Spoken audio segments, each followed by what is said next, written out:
food and wine Right. pairings. Shepherd's Shepherd's pie. pie. Where are you going to go with that? If you were the person who was going to choose the wine to pair with the shepherd's pie, where would you go with wines? Well, Natalie, when in doubt, I always go back to my old friend, Southern Rhone, the Chateauneuf de Yes. Pape, because I just think they're such versatile wines, and particularly if we're putting lamb in tonight's shepherd's pie.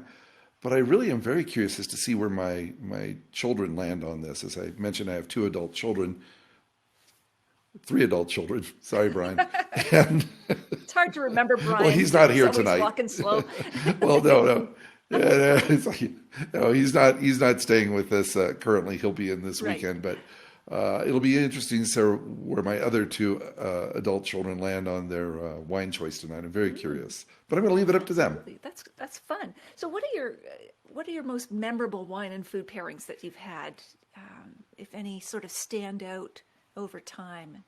Oh yeah, I absolutely. There was one again.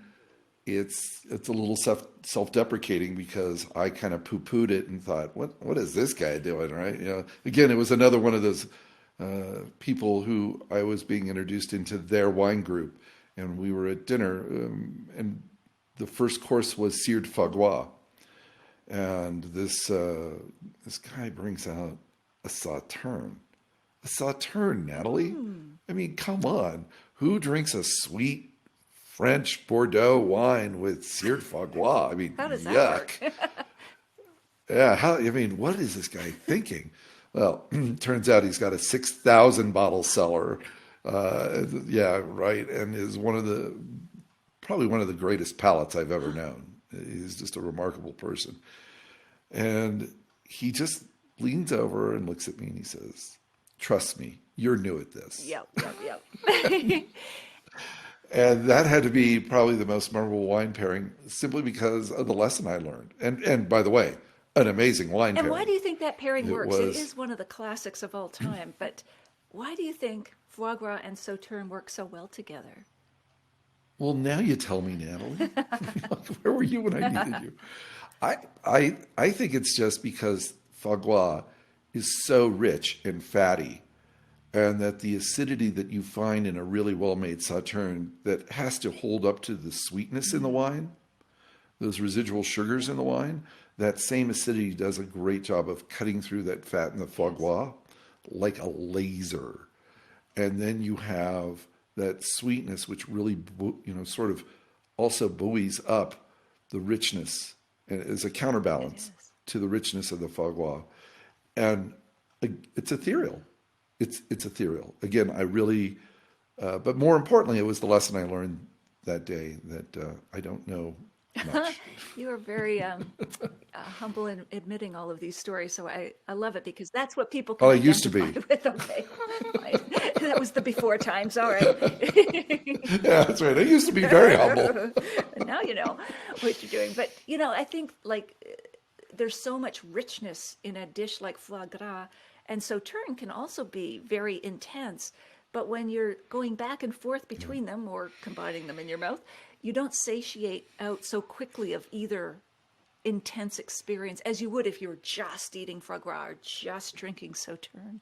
So I think that's one of the magical things about food pairing. So do you have any others, or a weird food wine pairing, or a bad one that didn't work? Any other sort of memorable matches? I probably had a few bad ones that I'd probably rather not remember. Okay. And I also don't want to denigrate any Oh, particular sure, wine, sure. So yeah, I've had my share of other memorable and of course not so Yeah. memorable or memorable for the wrong Any reasons. unusual ones, weird ones that you thought why does this Yeah, work? yeah. Well, other than the Right. sauterne and the foie gras, which I thought was weird at the Yeah. time, I also there's a very interesting sommelier, pretty well known, I think, among other sommeliers, named Eric Okay. Siegelbaum. And Eric was running the wine program for several restaurants when I ran across him. And we had ordered oysters on the half shell, and he brought out a Madeira, an aged Wow. Madeira. And, normally I would associate with raw oysters Yeah, I love Sancerre with raw oysters. Probably one of my favorite things French to Sauvignon have. Blanc, something like that. Chenin. Exactly. Yeah, I love the French Sauvignon Blancs, and even the Chenin Blancs go. An older Chenin Blanc will go great with oysters, but a Madeira. Fortified And wine. Yeah. he said, "Here's what we're going to do." I'm like, okay. He said, "You're going to shoot the oyster, and then I'm going to pour some Madeira into the oyster shell, and then you're going to drink the Madeira out of the oyster shell." Oh my God, it was Really? amazing. Why did it work? It was What did it taste like, first amazing. of all? Like, what was going on? I, the salinity of the oyster and the leftover salinity in the shell were just this perfect counterbalance to the sort of these, again, Madeirized, sherry-esque, nutty flavors in the Madeira. And I wanted to hate it, Natalie. I really did. I just wanted to turn to Eric and say, aha, you don't know everything. Again, it was just, it was mind-blowing. So probably the most unusual. Yeah. And, but, I can contact Eric and ask him what the heck that Madeira was. I don't even know what it was, but it was just That is spectacular. fascinating because we also typically associate oysters with Chablis or unoaked Chardonnay, and it's just a fortified sweet wine. Madeira seems to be the last choice, but gonna have to try it. Yep.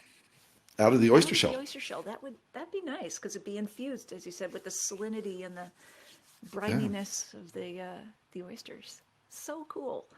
Well, let's look at some photos. Let's see if I can share my screen here. And let's see now, application window. All righty. So we're going to, you tell me if you can see this picture. Ah, yes. Eileen Bailly of Chateau Coutet. That was at one of our Heart's Delight, at our black tie dinner of Heart's Delight. I probably should mention what started out as a one-night affair in my living room is now a three-night affair, a Thursday, Friday, Saturday night affair. And this is the Friday night affair where the Bordelais have a black tie dinner. This was meeting Eileen. Is she Bailly. the owner, winemaker? I hope I'm saying that right. She is the heiress apparent. Her uncle is the current owner, and Eileen works there and will probably, hopefully, one day be running the joint. Fantastic. And who is this guest? And what did you learn from him? Well, this is, so really, I just want to ask you, I only put that in there, Natalie, because I wanted to know if this ass made me look big. Yeah, that is so cute. Or should I say, I saw this and I thought, what a fun This picture. was- I have to try to do that sometime. I love that. This was on a bicycle trip through the Loire Valley, and we pulled into a tiny little village where we were going to have a wine tasting, and the first fellow I meet is this young man, and we decided to take a selfie together. And Did it turn out he was into wine? needless to say, he actually was more into hay. Okay, that's great. And just for podcast listeners, we're looking at a donkey and Scott. And Scott. All right. Yes, my big ass. I love this. You're very.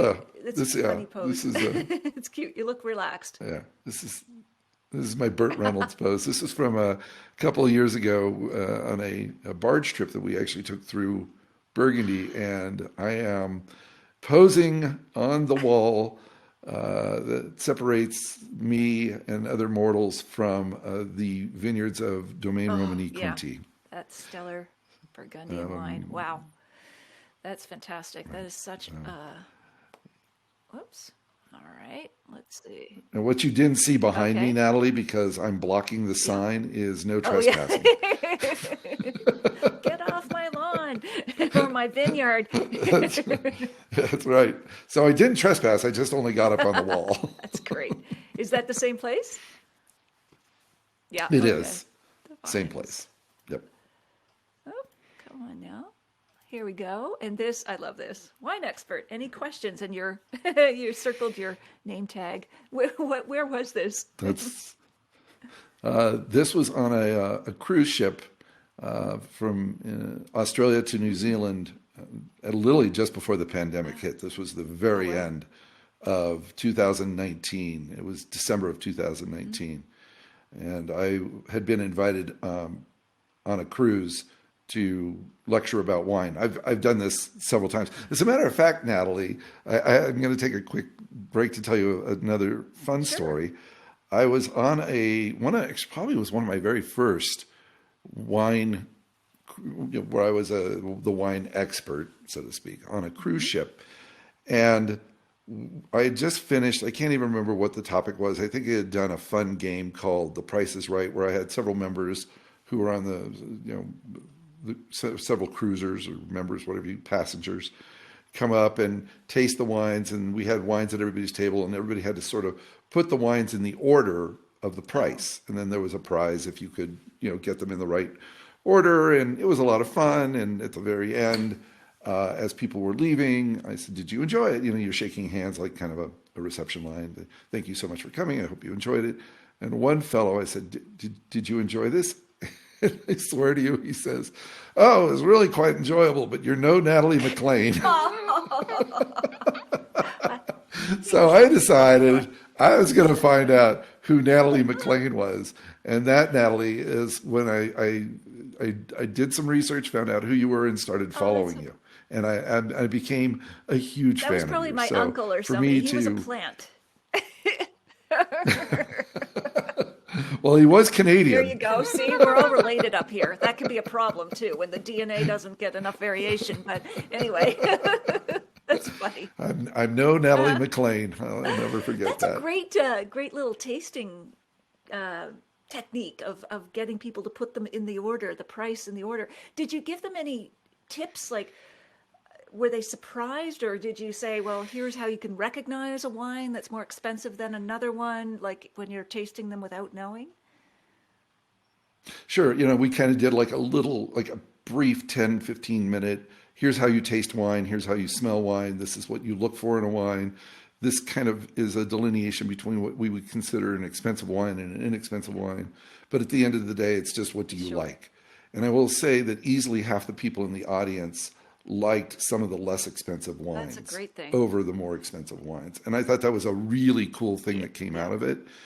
But out of, I believe we had 50 or 55 participants in this, one person got the order right and they just guessed. Wow.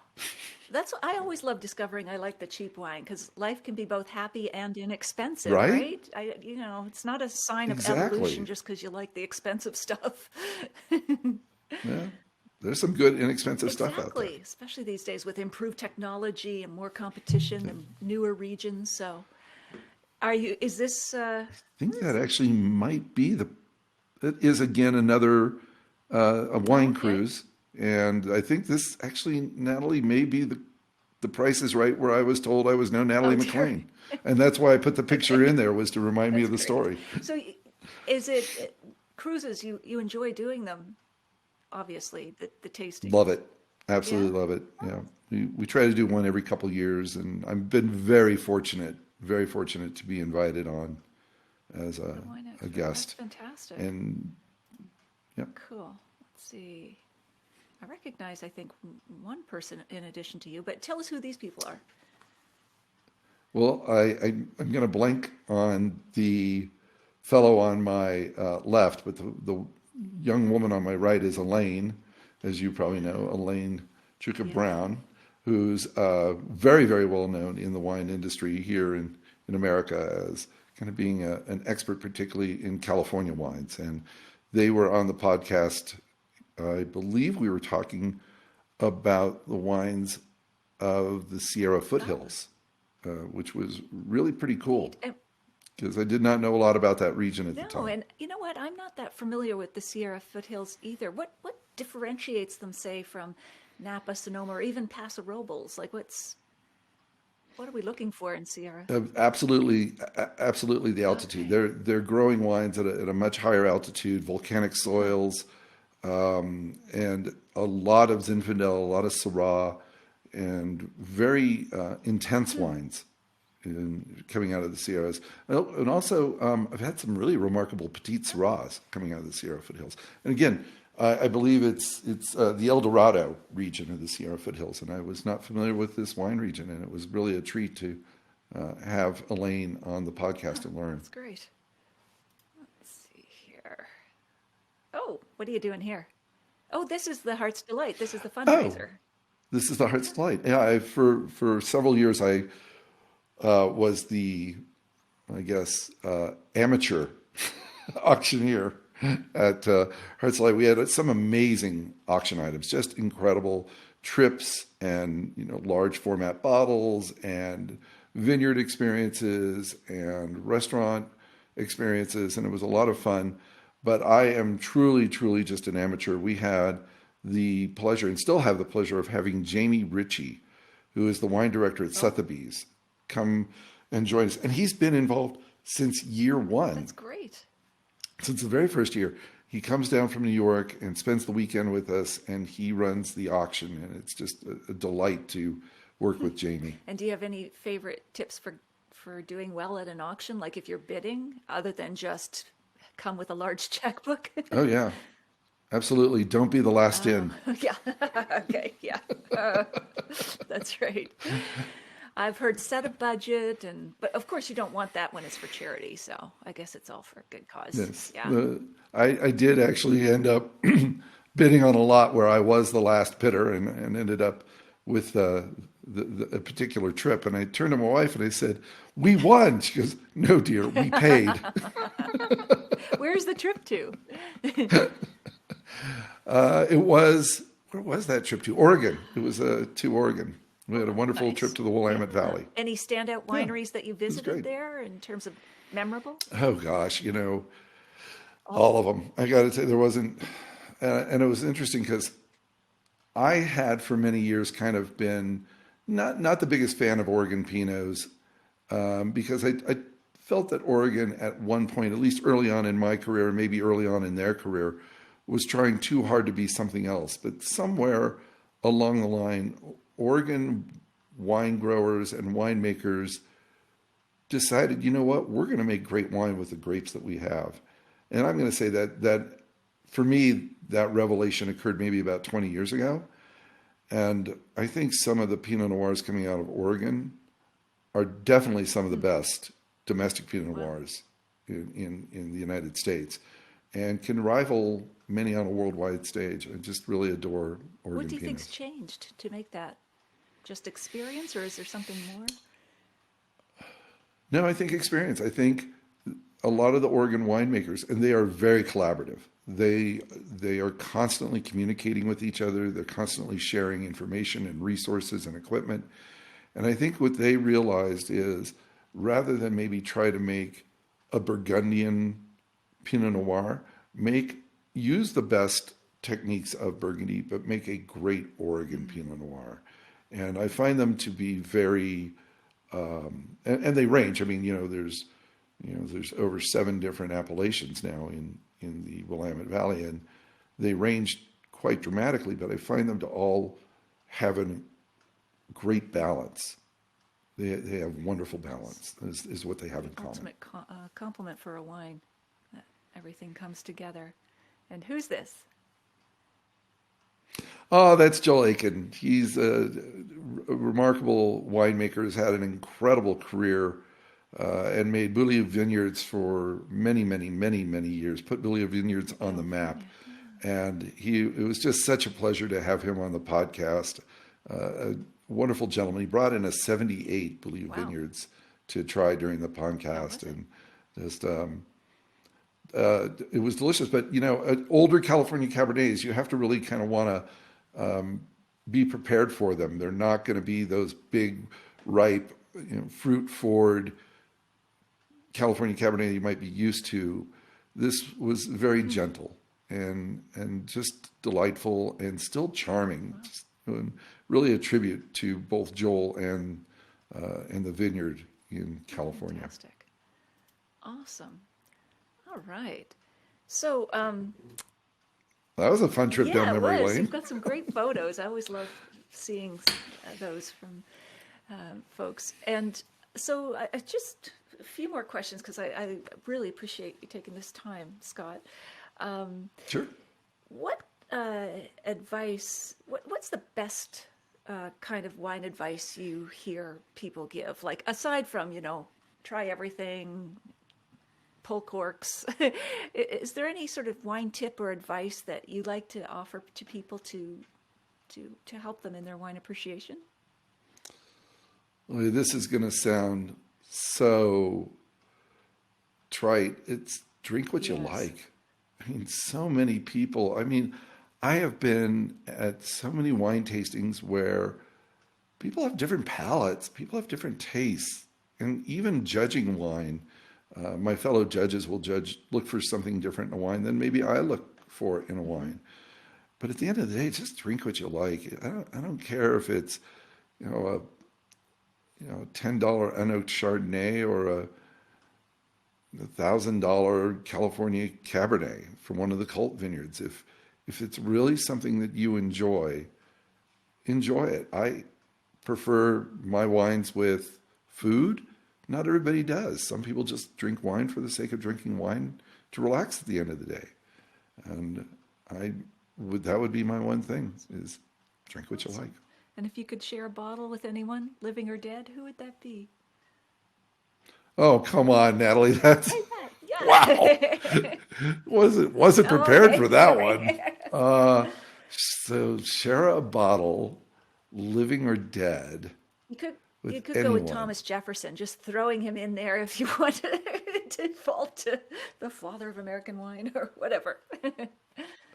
I think right now, given what we have all gone through with the global pandemic and the just I just feel like I would love to sit down with a bottle of 1995 Sassicaia with Dr. Anthony Fauci. Oh, what a great choice. I love that. I think that's who I'd like to share. I know he loves Italian Okay. wines. I've had the pleasure of meeting him just once at a restaurant where I shared a Oh, Barolo with nice. him. So I think if I could, I would like to. That would be my Fantastic. So I fantasy. get the Italian heritage. He likes Italian. But why the Sassicaia 95? Because it was a spectacular Okay. vintage. I adore Super Tuscan wines, which for your listeners, as we know, are wines from the Tuscany region that are not necessarily Sangiovese, but have maybe other what they call international varieties blended in, mostly Cabernet Sauvignon.